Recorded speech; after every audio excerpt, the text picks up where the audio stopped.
Everybody, Tim Kawakami here, Foreigners Plus Minus semi-emergency show. I don't know, we're getting ourselves into this, and since we're doing so many shows, Matt Barrows of The Athletic keeps saying, we got to do shows, more shows, let's see the shows. So here we go.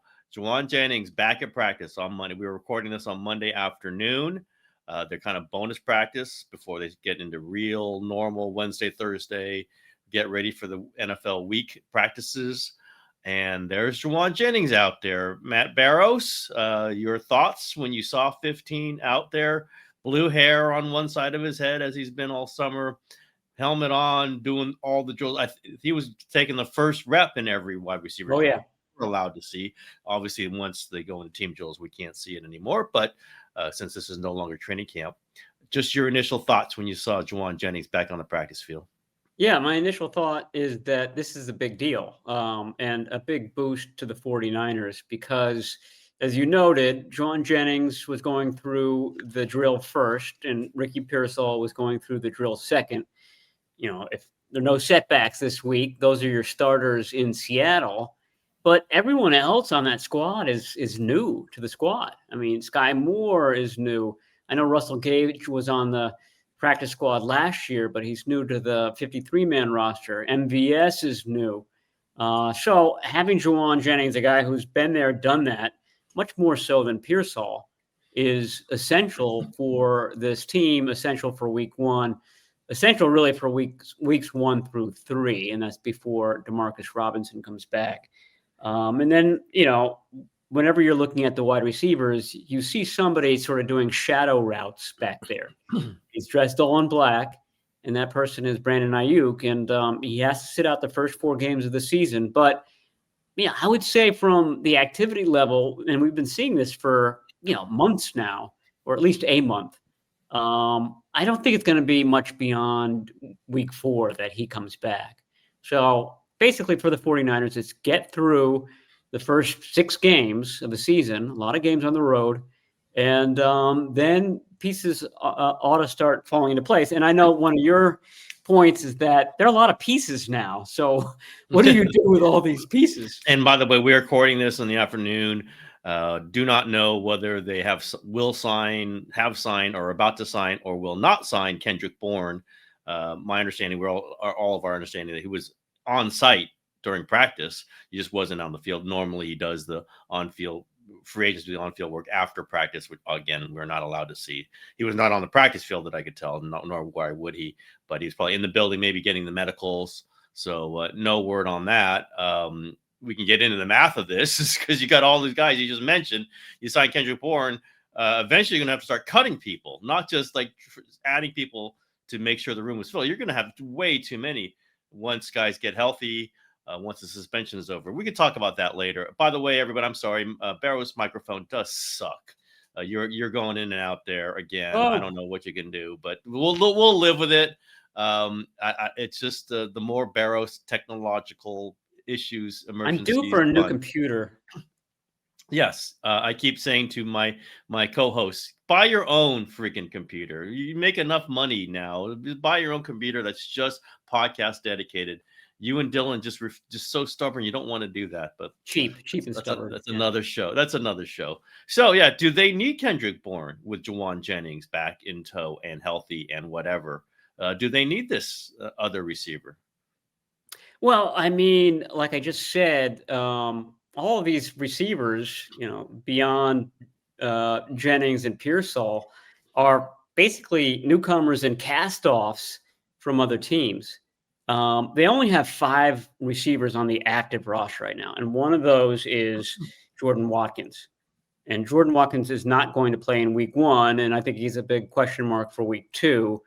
I think, week 2, week 3 is when you start to see him back. So in terms of numbers on the 53-man, they could still bring somebody in, and they could put Watkins on IR. Yeah, put Watkins on IR. I mean, we've talked about this. They've got 11 defensive linemen and a ton of defensive ends. Like, do you need both Sam O and Robert Beal on the active roster at this point? Now they'd have to cut them, right? They'd have to cut them. Yeah, sure. Yeah. I mean, like this is not like you don't get free moves with those guys unless you create an injury. And I don't know that they want to start burning some IR moves because you only get to bring 8 back, and and Keith Givens is already listed as one of them. So. Like they don't have endless amounts of maneuverability here. I think that's one of the reasons Watkins didn't go on IR on the cut to 53 is they kind of want to maintain their flexibility with him. But yeah, if you sign Kendrick Bourne, you're putting Jordan Watkins on IR. You just can't have all these guys floating around as possibly healthy, not healthy in a receiver room that's going to be jam packed already. So I mean, are you assuming Jennings is right back into it? He's playing week 1. I mean, him going through the drills as the number 1 guy didn't seem like they were easing him back in. Now, you did see him kind of repeating a couple of drills. I mean, he hasn't practiced in 5 weeks. So he does need some time to knock the rust off. So this week of practice is very valuable for him. We start to talk about, why he was holding out. And, the theory that, okay, he was a little bit hurt, but didn't want to get more hurt in what is a critical year, I think is starting to hold more water. So, he didn't risk himself in the preseason, most of training camp. I mean, you saw Nick Bosa. He started out on fire in training camp. He hasn't done a lot over the last, 2.5 weeks. I'm not saying that he's malingering or anything like that, but any sort of gains he could make in the last 2.5 weeks of the summer session pales in comparison to the disaster of Matt Hennessy falling on the side of his ankle or something like that. Same thing with Trent Williams. You just don't see him always practicing a lot. The downside of him getting injured is immense. So, I mean, I'm sure Jauan Jennings was sort of thinking that in his own mind. It's better for me to be slightly rusty week 1 than on IR weeks 1 through 4. Let's just say we should have addressed this earlier. I think your understanding and you reported it, and my understanding is that there were no contractual concessions to get Jauan back into practice. There was not a new deal. If there was a new deal, we sure as hell would have heard about it. I don't know if there was even like, we'll throw a few more 100,000. I don't think even that. Maybe some understanding that they can continue the conversations. And if he did not get back to practice, maybe there would be no more conversations. Like this is it. And so I do think they had to have a deadline. They had if you're not getting back to practice, or you're not going to be ready for week 1, then we might move on without you. I do think that was, if not explicitly, that was tacitly explained to him or stated to him. And he had to get back today, or else they were moving on without him. I do think there was definitely thoughts of that, or at least letting him know that. Do you think that they could be giving him some new deal, some, concessions, some new, adjustments to this later this season? Is it something they address in the next week, or is it something they don't address till the end of the season when he's a free agent? I mean, it would be smart on everybody's stand, to incentivize his contract more. He became the number 1 wide receiver last year after week 7. So he basically spent 10 games as the number 1, as the X, the top target among the wide receivers. And he had close to 1,000 yards. He's got to seize the opportunity right now in weeks 1 through 4, like we're talking about. They're going to be without these big guns for the start of the season. He's got an opportunity to gain a lot of yards, get a lot of catches, gain a lot of clout, A, for becoming a free agent in March, and B, if his contract is laden with incentives, it behooves him to be ready to go in week 1, which, would start to explain why he was out there today, starting to knock off that rust. Yeah, I also think there's a feeling the 49ers want Ricky Pearsall to be the feature receiver. There's a push-pull production is what determines this. But so this is going to be interesting, and I think in a lot of ways already thinking about Pearsall being the run the kind of the teammate alongside Brandon Ayuk when Ayuk is back. So we'll have to see. You don't know. Pearsall could get hurt. Any number of things could happen, but I don't think this changes my general feeling that I don't think Jauan's going to be on the team next season. He's going to be a free agent. He's 28. He's going to be 29 next season. 49ers made it very clearly that they were not paying him what he wanted. I don't know if they would have paid him a little bit more if they weren't so bothered by the top dollar that he was asking for. And again, we'll say it was more than $20 million a year. Aggregate that now, please. Barrows would want you to aggregate that now. But I don't know that they were going to do much of anything with that Ayuk deal sitting there. This is just not a team that's ready to pay another receiver $20 million or even close to $20 million. Okay, you got a little weird situation. You think like the Jennings mood will be weird? I mean, I don't think the mood with Ayuk is good, and he's making $30 million a year. Jennings comes in now, has to be happy with 7.5, which is not terrible. Possibly with incentives to kick that up. We'll see. Just what's the mood of that room going to be like this season? Yeah, that room is the oddball room because you don't have a clear number one, as you were just discussing. You did see Jauan Jennings today before practice started, dapped up John Lynch, big handshake, bro hug with Kyle Shanahan.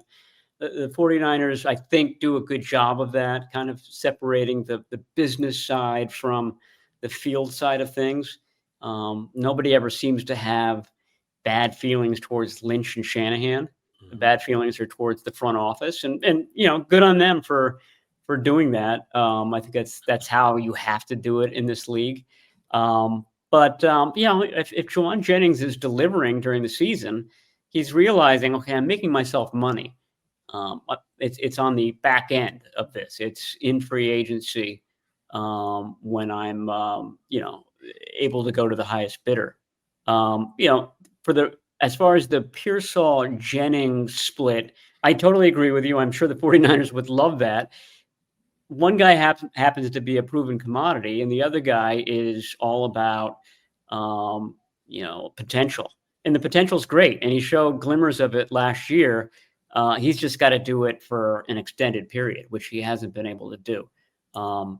He's looked great this summer. I wrote a story about it today. He's been the guy for Brock Purdy, and that was immensely valuable for the team, for Purdy, for Pearsall, for everybody. But it's a lot better wide receiving room if Jauan Jennings is out there too.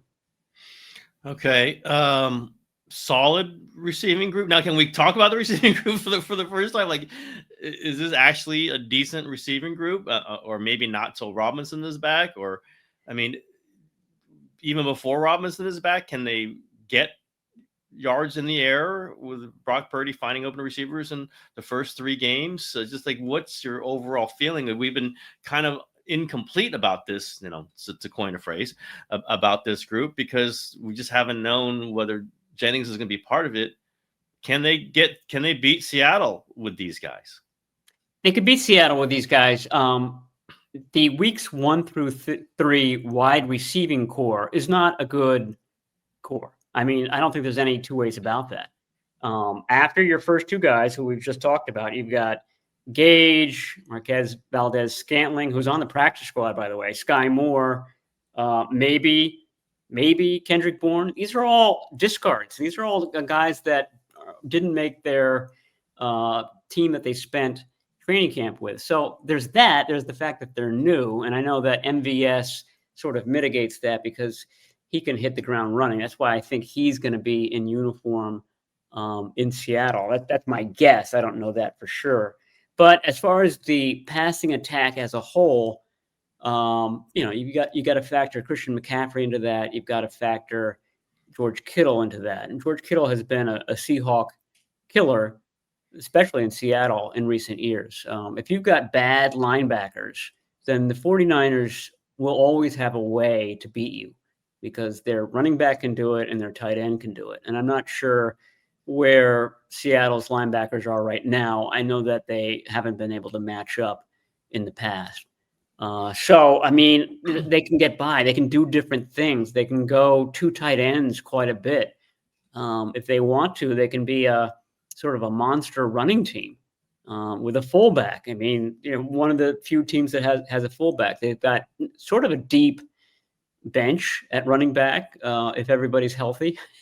I guess that's the big asterisk always. But they got now 2 proven guys at the 1 and 2 spots there, and then a third guy in Isaac Orendo who can also be a receiver for you, a receiver out of the backfield. So I mean, they have options beyond the wide receivers. Weeks 1 through 3, though, that's their weakest group. By the way, right after I ripped you for the microphone, it's just been just fine. Maybe I'm jinxing it, but maybe I should You have me all paranoid that no one can hear me. I'm like, I'm leaning in like this. Maybe we need that. Big fraud. Maybe we need that, or I just got to yell at the microphone and it just snaps into place. You can talk about all the injuries. I was a little late to practice today because I actually wasn't even planning to be at practice. I was just going to go for locker room, which was afterwards. And I got there so fast in Labor Day traffic that I should just go to practice. It just started. So you guys were there. You saw the early stuff. And I'm walking in late, but I'm just walking. There's a full field at every position, jam-packed with players. Now, this includes practice squad players, but even with the 90-man roster during training camp, you did not see this, where just every position group looks healthy, bouncing around. There's Dominic Pooney back out there. There's, Upton Stout back out there. The defensive line's all out there. I think there was one player not practicing on the active roster. It's Jordan Watkins, who we all know is probably headed to IR or whatever, going to be out for a while. Just that, I think, is kind of like bracing for everybody. Like this, wait a minute, we're healthy now for the team. I was just kind of startled by it, by seeing all the, Michael Williams, CJ West, they're all out there and they've been back, but they've missed so much time. You hadn't really, Yetur Gross Matos. I had to say, who's number 94? Because there has not been a 94 on the practice field all training camp. And there he was practicing. So no, they were not in pads. It's not a hard, it was a Monday light session, probably lasted a little over an hour. But were you struck by that? Just how many healthy players they had on the field today? I was. Tim, this was all part of the plan. The plan was to get everybody injured mid-training camp, get the opponents overconfident, and then come back the final week, and everyone's ready to go. I mean, there were some important guys practicing today. Dominic Pooney, after Jauan Jennings, I think Dominic Pooney is number 1. He wasn't even wearing anything on his knee, no sleeve, no nothing. He's, remember, a 17-game starter last year. I guarantee you he was dealing with this, that, and the other at various points. He's sort of a, grin and bear it type of guy. He's going to play. He has to be very injured. And so he was back. Looks like he's going to start at his right guard spot week 1. Clea Davis was back. He did have very significant sleeve on his leg. I still think that if he's healthy, he starts next to Jordan Elliott. I think that's going to be a slow sort of evolution of the defensive tackle spot, where you see 2 veterans starting the season and maybe 2 rookies finishing the season. And then the other guys were Russell Gage. We've mentioned him. He was back. And then Yetur Gross Matos. And Yetur Gross Matos had a big, clunky metal brace, a Forrest Gump-like brace on his knee. Wow. So I don't know about him week 1. I mean, remember, they have to sit 7 guys. I just talked about how deep they are at defensive end. He could easily be one of the healthy scratches to begin the season. It does remind me a little bit. Now, they weren't talking about it so much. There weren't that many people in the locker room, so I don't want to gauge the whole feeling of the team just on a couple people. But they got guys back. That's great. This is interesting. You got Jauan back. I think that's the biggest one. Like, that changes the mood. Sort of reminds you of last year. It's different, very different. But this is when they get Trent Williams back, Brandon Ayuk back, signed. Then Trent was out, not even in camp, and Brandon Ayuk was, there and not practicing, and a bit of a spectacle. Ricky Pearsall, remember, that was a team party Yeah. gets shot that day. So they go through that, and then he's not relatively okay. Obviously, you're shot. It's many things you got to go through, but he could have lost his life and didn't. Uh, and there was like a mini euphoria. It was like wow, like look at this all right before the season. This is different. Does not involve a gunshot. Does not involve some of the other things, but it's something. Get all these guys back. Get Jauan Jennings back. What I guess what I'm saying is sometimes that can lead to good. Sometimes that isn't as great as you think it is because you still could go through more injuries. You still could go through more stuff. Look exactly like they did last year. And of course, they will not go through hey, let's the night of the first game of the season. And oh, by the way, Christian McCaffrey, who we said was fine all summer, is going to be put on injury reserve. Now, but you could have stuff like that. You could have stuff like that happen. It won't be that, presumably. If it's that again, Barrows, my goodness, but it won't be. Don't aggregate that one. But does it sort of remind you of last year? Just kind of like things. Oh my God, it was going to be so terrible, and now, okay, we got a bunch of players out there that we didn't have all summer. Yeah, I just think that the tenor is entirely different than last year. Last year's tenor was all about this giant weight that they had on their shoulders. They were gonna, avenge the Super Bowl defeat. They were gonna run it back. It was, I don't know, sort of a not fun year. I mean, everything was about business and, the window closing, and there was just a responsibility. I kept calling it a weight last year. It was palpable. I likened it to the 2013 Jim Harbaugh team that had gone to the Super Bowl the year before, and they had this all-star team, and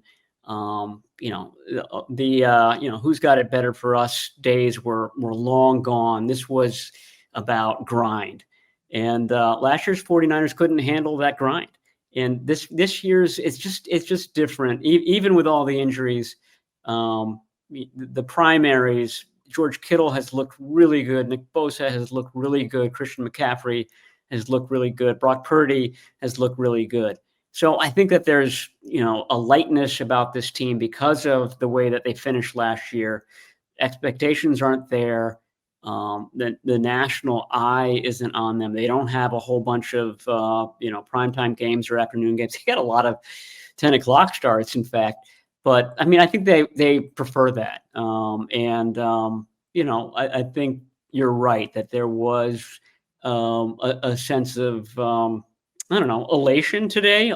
Like I keep saying, lightness versus heaviness is the contrast between this year and last year.